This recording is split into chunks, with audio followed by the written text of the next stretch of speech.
How's it going, guys and geeks? Welcome to the Geekritique Show. My name is Dakota, and Jenn is not with me today. She isn't feeling very well, but I do have a special guest, and I mean a very special guest, because I've known this guy since, second grade, Anthony? Oh, yeah. Maybe a little bit earlier than that. Yeah, I think we met at a summer camp. Yeah, exactly. It's really appropriate that we have Anthony on the show today, because we're going to be talking about E3. Video games is his forte, and we don't talk about video games enough on this channel, and that's for a number of reasons. One being we just don't have time to talk about everything that we'd like to talk about, but E3 is a very special time of the year for a lot of people for obvious reasons, and it's also when I just started a new job in which I am extremely exhausted 24/7. So Anthony is going to help me break down the biggest and best parts of E3, the best trailers, the best announcements, the best reveals, and ultimately who won the show. So I know a little bit about the goings-on of what happened at E3 2018 this year, and I've seen a few of the trailers, but we're going to watch a few here. He's going to break some stuff down. We're going to try to wrap our heads around games like Death Stranding and others. But yeah, Anthony, you were the one who actually introduced me to console gaming. I don't know if you remember that. Yeah, that was a while back. Console gaming, I feel that console gaming is still very relevant. Yeah, I know there's a lot of the PC master race types out there, but console gaming is very relevant because there is a lot of exclusives that come out only for console that PC gamers just don't get to touch. I think it was someone at Ubisoft said something along the lines of after the next generation of gaming consoles, he doesn't expect there to be any new consoles coming out, and the future is streaming or some sort of VR. What do you think about that? That's actually looking like that's coming to pass, because PlayStation, they have their service where you can stream games, and I actually just read that they're going to be adding offline capabilities for that. And Microsoft is actually coming out with that type of service too. They're already doing that type of service with the Xbox Game Pass, where there's a selection of games that you can play for $9.99 a month. So I mean, it's almost like having Netflix but for games. And I know, and PlayStation has that capability too. And just for transparency's sake, are you an Xbox guy or a PS4 guy? I'm a man of the consoles, because I have Xbox, I have PS4, we even have a Switch. I mean, they're very relevant in my life. Microsoft, it's been in my life for a long time. I have a lot of friends on there. I game with a lot of friends. Same thing with PS4.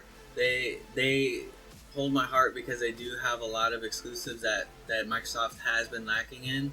And the innovative nature of Nintendo with the Switch, I mean, it's just it's mind-boggling to me. To be a true gamer, you have to be able to just, mix and match and play different stuff. Mix and match and play different. Yeah, exactly. Not really get caught up in the console, where it's totally fine to have a preference. A lot of people have preferences, but I'm not going to sit here and bash somebody's decision to play a certain system. All right, and neither am I. We also have to talk about the new giant in the room. When you're talking about console gaming, you kind of have to talk about the opposite with PC gaming, and Steam is such a huge behemoth in getting games out there to the public. Everyone who has a PC or Mac uses Steam in some fashion to play anything. So I think that too is kind of an indicator that you could just download anything you want now. There's enough space on your hard drive, there's enough space on your computer, there's enough space in the cloud to get the game into your hand and in front of your eyes. So I think that's really interesting. But before we jump ahead to the future, I think we got to talk about we're still going to be talking about the future of gaming, but the near future of gaming. So Anthony, what games this year specifically spoke to you? The Sony conference really stuck out to me, because they wowed me with they used a lot of live music to set up their. I saw that, and that actually I thought that was actually pretty awesome that they did that with that guy who was playing that. I don't remember exactly what it was called, but he was playing that old style. It was a flute or something. Like it was an old flute. And he was setting up Ghost of Tsushima. Right, which we're going to talk about in a little bit. You know, so that game stuck out to me. One of my biggest is, the Last of Us Part 2. Okay. Yeah. That's me really excited. All right. I know a lot of people are extremely into The Last of Us. Naughty Dog in general hits it out of the park nearly every time. I don't remember a time that Naughty Dog didn't hit it out of the park ever since their Crash Bandicoot days. To like the Jak and Daxter. I think actually Jak and Daxter was one of the games that you introduced me to on console. That just became one of my favorite series. And then they, of course, had the Uncharted series, and now they're breaking new ground with The Last of Us. When The Last of Us came out, everyone was saying this is the best game that's ever been created. And, a lot of people would agree with you. What stuck out to you with The Last of Us 2? The Last of Us, what really, really stuck out to me was the level of intensity in the trailer. I mean, I was blown away with the amount of things that you could do. It seemed like there were so many options to get through specific parts in the level, where it came to circling around and hiding from enemies searching for you. You can either do it the guns blazing type way, or just keep it low. Yeah. From what I did see of it, it looked like you had just like full control of your character, and it was almost that like brutal realism that you kind of expect from the Last of Us in like full force. Not for the faint of heart, definitely, but no. But for the story driven, for sure. Now, you talked a little bit about the Ghost of Tsushima and, like, the flute player. I just want to make a mention, like, a lot of people online were saying, like, everything is about cultural appropriation, and this white guy was playing this ancient flute. Like, why couldn't they get a Japanese guy? Was it so hard for Sony to do that? I looked it up, and apparently he is one of the few living masters of this instrument. How much more epic can you get? Whatever. Cultural appropriation. I roll my eyes at that in particular. I don't get caught up in that because it's just, there's so much. What would they have said if it was, somebody else that wasn't Asian? It isn't, it doesn't matter. I mean, he took the time to learn. So, you gotta give credit where credit is due, Yeah, so let's actually look at the Ghost of Tsushima right now, because I haven't seen the trailer yet. I saw it. I saw the initial announcement trailer a few years back, or sorry, I think it was last year. Yeah, last year's 2017 E3.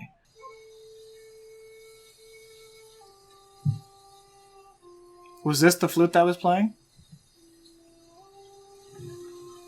Pretty sure that it was, actually. I know this is like cinematics and CGI, but it already looks like gorgeous, just like conceptually and artistically. Yeah, it looks amazing. That kind of looks like the actor from The Walking Dead, or am I? Oh, Glenn. Yeah, Glenn. Am I just seeing things, or? Yeah, he kind of does, actually. But something that I really liked was how it kind of seamlessly went from a cinematic to gameplay. Like, you couldn't tell a difference in graphics.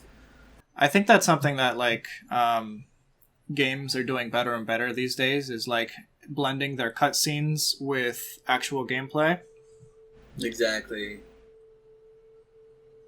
So I'm assuming it's open world because it just looks... Yeah, it has to be because it's talking about like different areas, and I'm guessing this is feudal Japan. Looks beautiful. I think they're at war with the Mongols in this.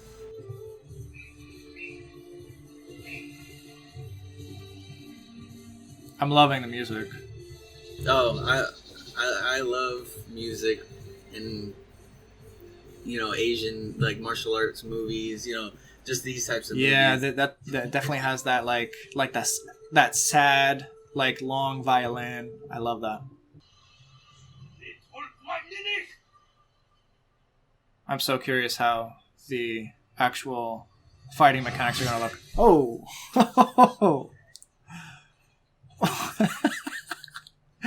Wow. So I'm guessing it kind of has a very Assassin's Creed type fighting stance. Like you wait for the opponent to attack you before you block and parry. And so something that I've noticed, and I don't know if it's for the sake of the trailer, but there's no heads-up display. Like there's no life bar. There's nothing. That's true. Yeah, it must be for the trailer because, I mean, if not, then it really is a cinematic game. Maybe this is later in the game where you know the actual controls, and maybe you can toggle them on and off.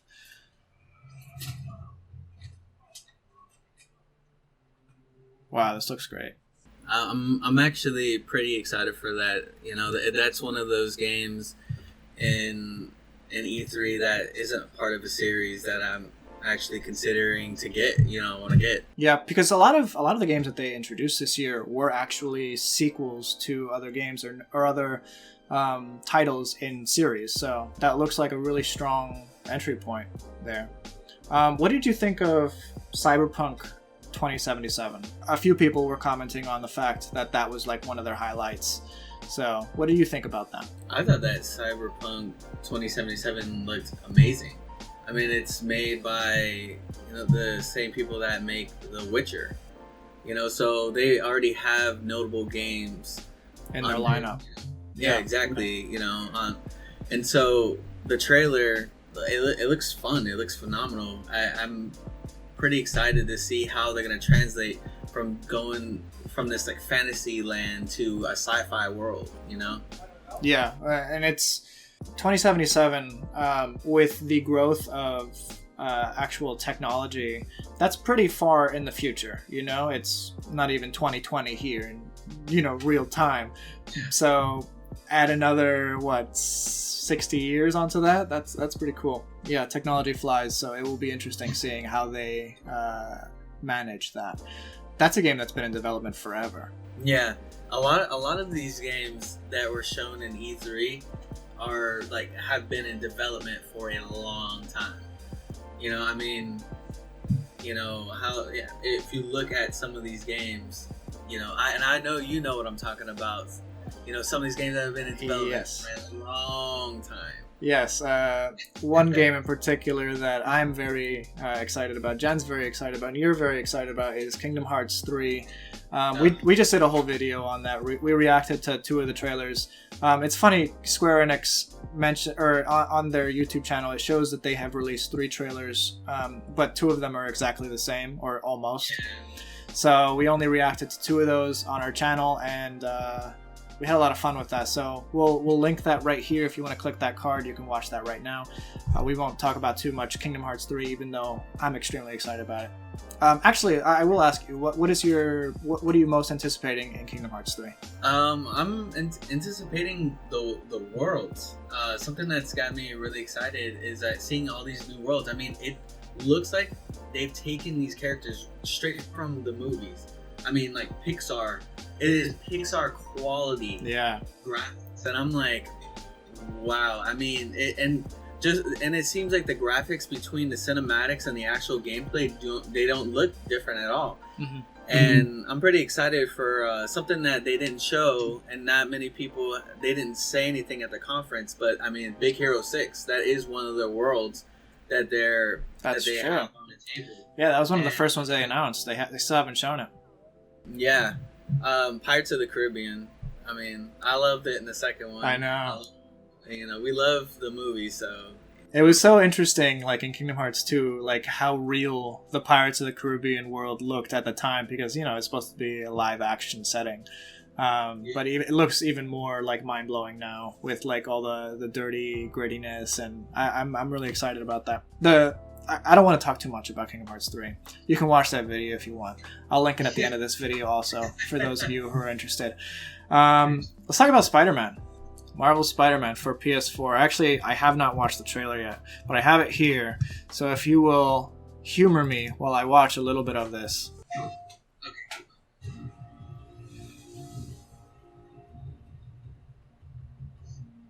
Look at that water, dude. We've come a long way when it comes to water. Remember when BioShock came out and like everyone was like, "Wow, water looks so real. It's dripping from everywhere." The graphics on this are pretty amazing too. That lightning looks a little bit like Electro. I know only Electro. Is it Electro? Yeah, it is. That's sick. Only he produces yellow lightning. Yeah, it's so uniquely him.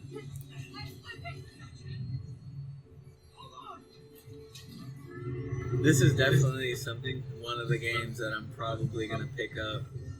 When does it come out? I feel like it comes out really soon. It does. If I remember correctly, it's actually next month. Nice. All right. Or it could be wrong. It's either at the end of this month or sometime next month. Oh man, he really scarred his face up there. But hey, he's got some cool powers to show for it. I mean, look how fluid the fighting is. It just seems so like natural.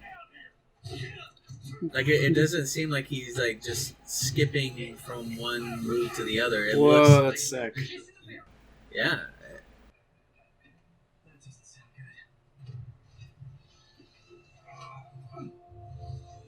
Oh, I love that Spidey sound. Is that Rhino?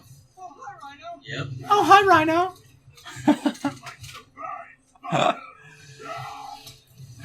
Remember at the end of Amazing Spider-Man 2 with the Rhino?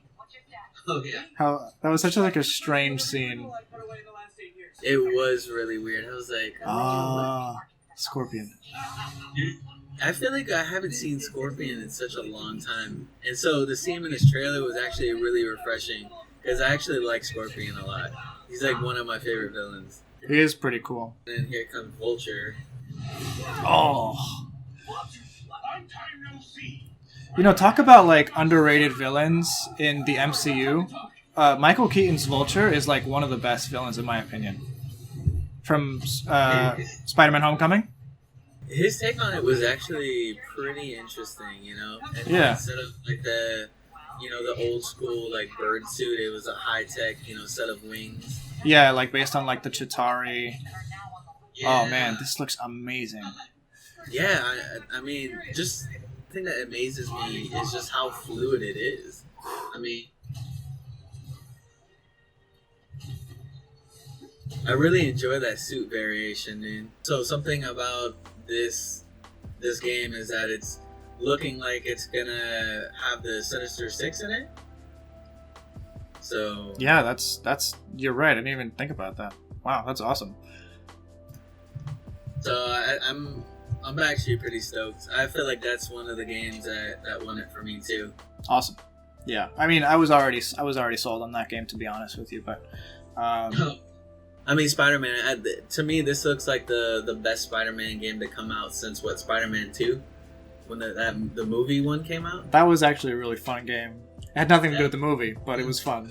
EA had an interesting like Star Wars conference. I feel like there was a lot of backpedaling on the whole like Battlefront 2 Fallout. What did you think about that? Yeah, they're trying to fix all that fiasco with the whole loot box thing. And I don't blame them. It was a pretty big mess up. I mean, loot boxes have been around for a while, but to throw in, performance enhancing, abilities into those things was not cool. But I mean, it was cool to see that they were adding new characters from the Clone Wars, like Obi-Wan Kenobi. I mean, that was actually one of my favorites from the prequels. Ewan McGregor like really nailed that role. And are they actually like the skins from like the Clone Wars series? From back then, I'm thinking probably Revenge of the Sith. Okay. Anakin long hair. That's cool. I'm not sure where they're gonna go with Obi-Wan. They're gonna have General Grievous and they're gonna have Count Dooku, which was actually kind of funny that. When they announced all of them, everybody cheered except for Count Dooku. Joining them is the Dark Lord and leader of the Separatist Alliance, Count Dooku, as well as... Nobody cheered for Count Dooku. I was like, come on. Poor Count Dooku. He has a really cool lightsaber, let's be honest. And apparently there was a new Star Wars game announced. Yes, it was kind of announced on the side. It wasn't really formal. So it was like and by the way, we're doing this. Something like that? Yeah. The announcer went to the crowd and talked to one of the people heading up Respawn Entertainment, which is the people that made the Titanfall games. And they're actually heading up a new Star Wars game called Star Wars Jedi Fallen Order. That's right. And I'm assuming it takes place right after Episode 3. When... Yes. Okay. So, so a lot of... I did some research, and it's looking like they're doing motion capture for lightsaber fights. Whoa. So it's probably going to be a lot of like lightsaber fighting. And there's a director from God of War that's actually involved. So it's probably going to be along the lines of maybe like how Force Unleashed was. You know, how it was a hack and slash adventure. I actually really enjoyed those games. I thought they were really fun, People love the Force Unleashed games. I'm one of them. So no Ahsoka for Battlefront 2 yet? No, but I feel like they'll probably throw her in eventually. I'm guessing that they're going to have the Inquisitors in the Jedi Fallen Order game. Maybe. You know, like from the Rebels area, just to give them something else to do. Yeah, possibly. Something that I'm waiting for, and I mean, I'm going to say it like till it happens, is that I'm waiting for them to come out with a Knights of the Old Republic style game. You know, not Knights of the Old Republic per se, but that RPG style. You know, being able to kind of be your own character, you know, and kind of, you know, be in a Star Wars universe that's humongous.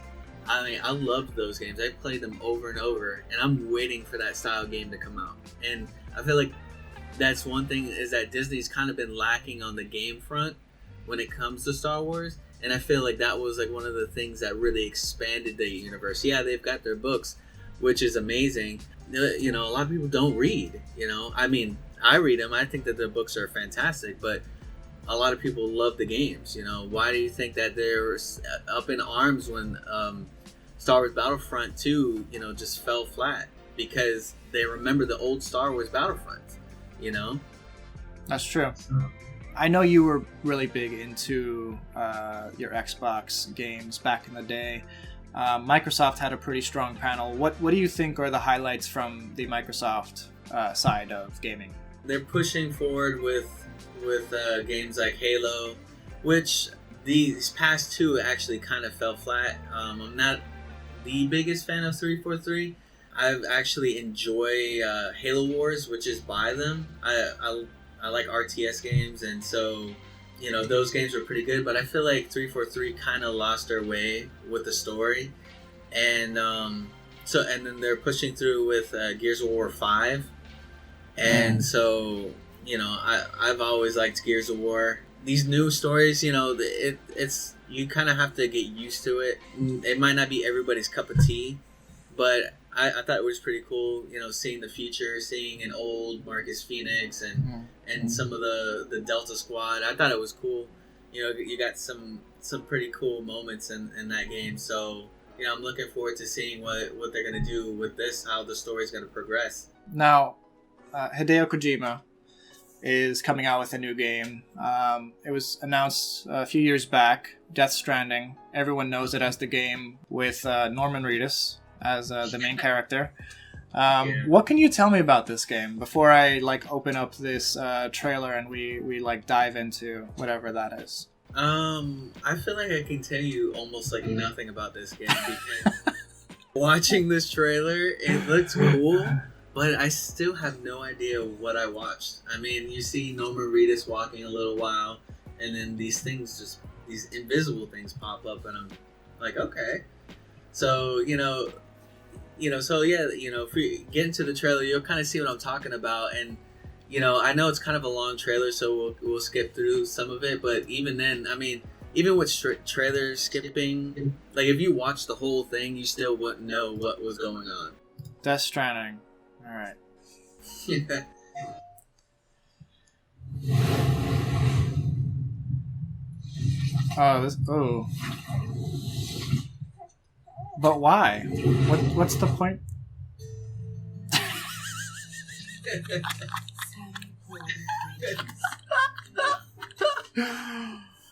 For those who don't know, very much like that opening scene. Tears. You know, you just see him walking around in this spacesuit. I mean, the graphics look great, but Hideo Kojima's stuff always looks great. I mean, if you've ever played a Metal Gear Solid game. Yeah, exactly. I mean, you know, they have that video game, you know, they have that series under their belt, so yeah. You know, you can't say that they, you know, that they're making bad games, you know. So he's making deliveries. It looks like it. I mean,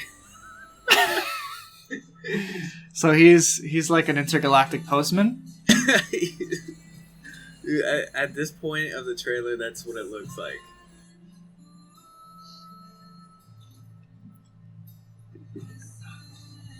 You know, he's stomping through water. But like the thing that like kind of like gets me is that like it looks like you're on Earth, but for some reason it feels like you're on another planet. Maybe it's his like outfit and the level of technology. Yeah, because it does kind of look like it might be that might have been like the Himalayas or whatever.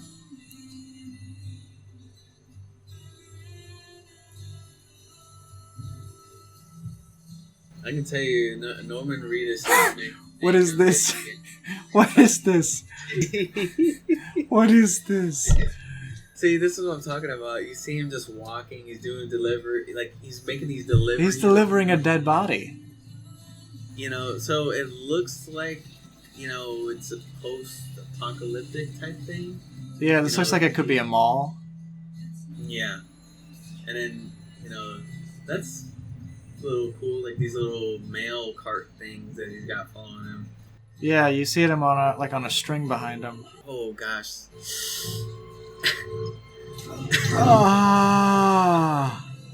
But why?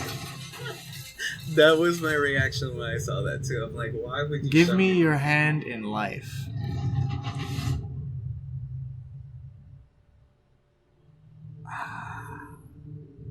Okay, so this is the interesting part right here. This is where the creature pops up. Is he getting goosebumps? I can't tell. Or did he inject himself with something? Or is he just mutating? Is that just a really bad rash? Is it really cold? No, see right here. So it kind of looks like a hand, you know? Like a... Yeah. Oh, but like the grass around it is growing. That's really weird. And like it's filling with water like really quick. It might be something like in Stranger Things, like the Upside Down. That's what it looks like.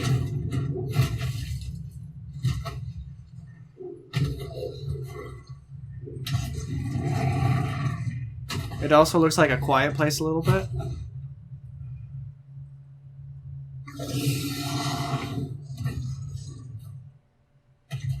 That's weird. Yeah, this is really weird. If one of those things eats you, it'll trigger a void out. You'll come back, sure, but the surrounding area will still be a crater. Like I don't know, like he's in some like thing. And look at this, look at this thing right here. And like look what's inside this.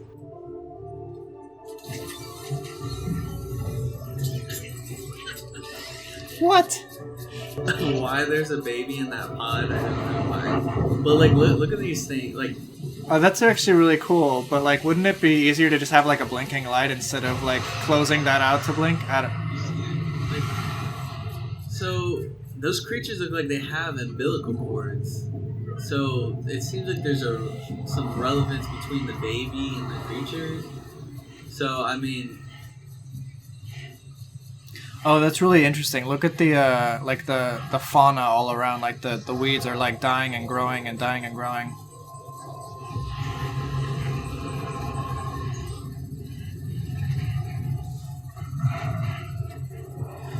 It almost the light shining thing almost kind of has a very like Luigi's Mansion sort of feel. Yeah. You know what I mean? Now you have to take your vacuum out, bro. Suck, suck, suck. You dead. I mean, I couldn't really tell you anything about this game because I have no idea what this game is about. I mean, I've watched this trailer a few times, and there's different things that you pick up. Like what you notice at first. I didn't notice the weed or like the grass around the creature's feet like growing back. I noticed the water like filling up. Yeah, but I didn't notice that. Huh. So yeah, it's an interesting looking game, but it's definitely kind of odd. But I would still like to play it. So I think another thing that we have to talk about is the Bethesda panel and all the stuff that they brought up. What do you think about Fallout 76? I love the Fallout game, so I'm always up for a Fallout game. All right. The cool thing about this one is that it's multiplayer. It's looking like it's strictly multiplayer, so it kind of has like that element of kind of like how Destiny is, where it's multiplayer all the time. Okay. But they said that you can venture out on your own. You can do things on your own.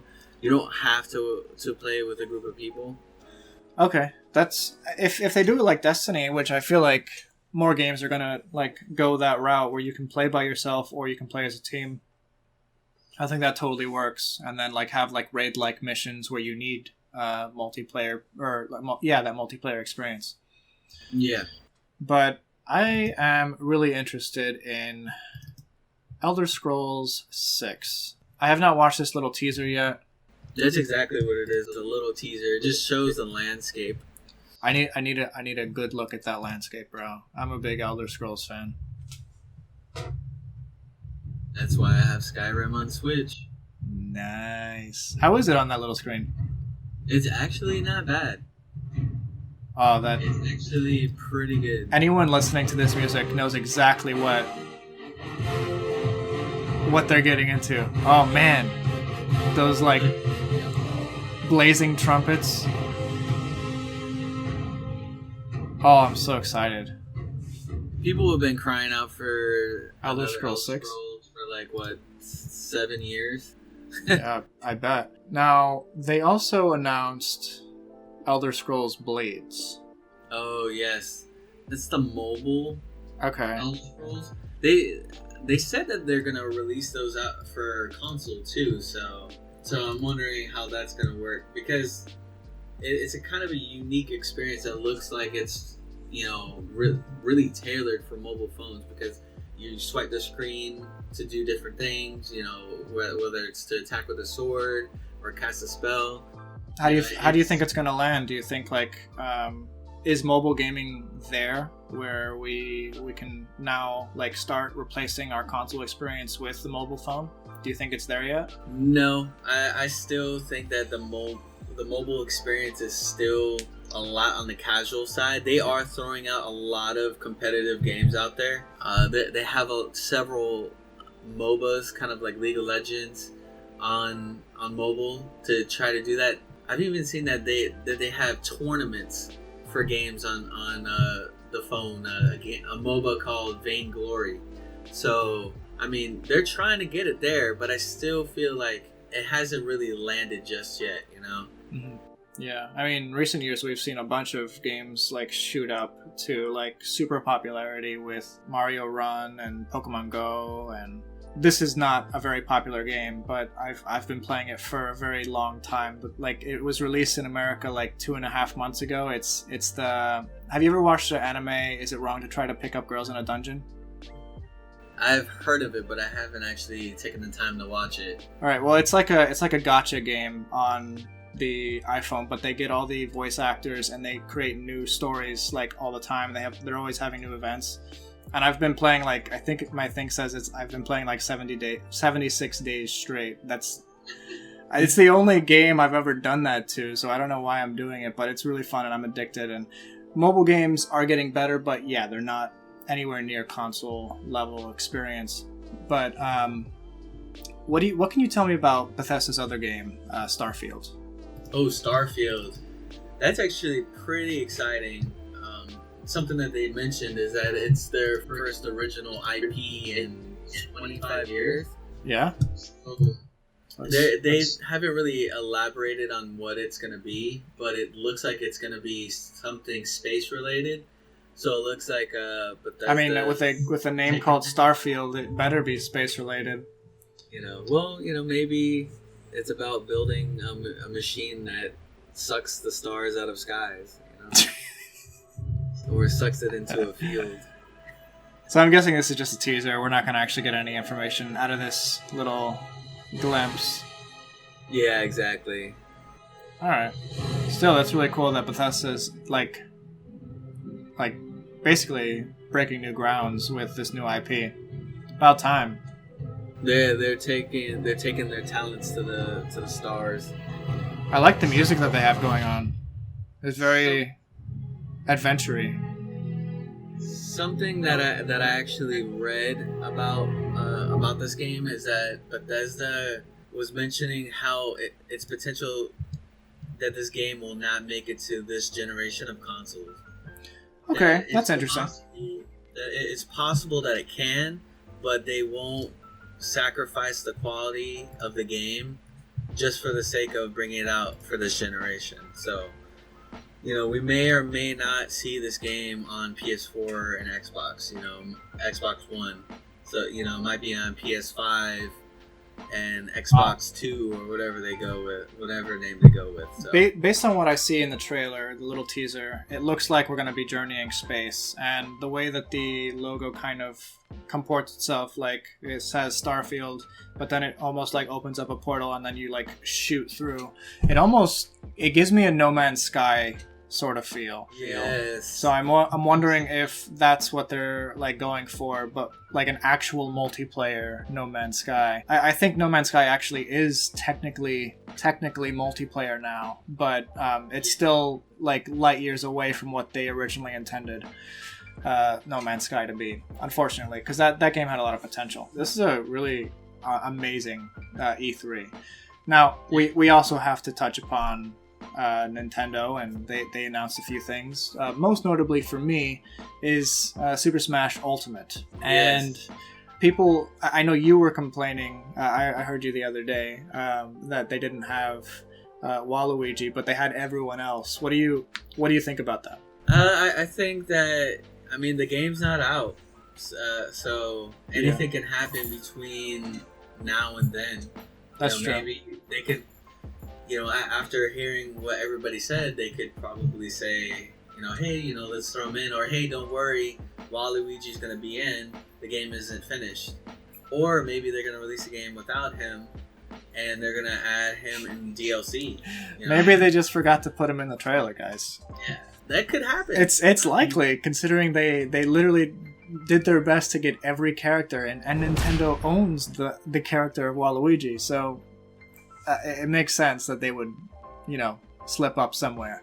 But it's really cool to see that they got like Sonic back and Snake especially. Like that's a really cool IP to have that isn't like in Nintendo's like classic stock.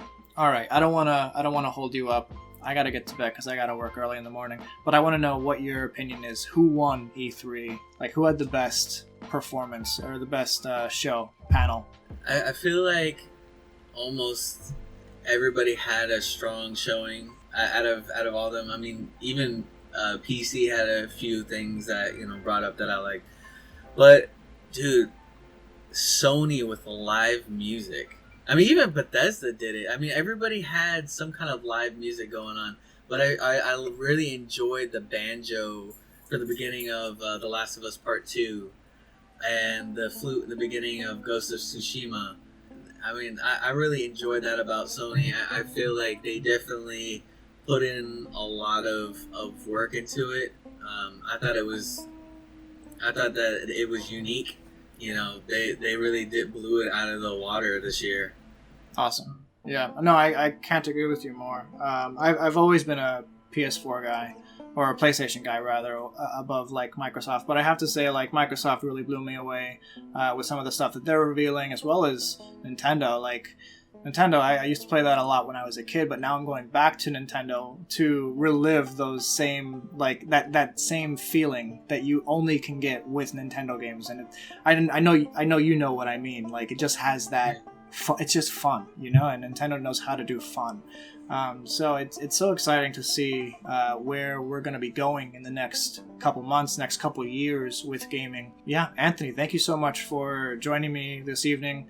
I know it's like almost a week after E3 is over, but I did want to get this done, especially with you, because I think you've been eating, drinking, and sleeping gaming your entire life, and I know I don't trust anyone with this news any more than I do you. So thank you so much for joining us. Yeah, no problem. It's been great to be able to break things down. Even though it's been a week after, there's still a lot to really digest and to look into. I mean, I know a lot of people have been doing it just as I have. Yeah. So where can we find you? You can find me on Twitter at Odyssey's Wow. There's an S between Odyssey and Wow. It'll be in the link in the bottom. So. All right. Very cool. Thank you so much, Anthony. Talk to you soon. Get some rest. I'll see you later. Thanks, guys. All right. See you.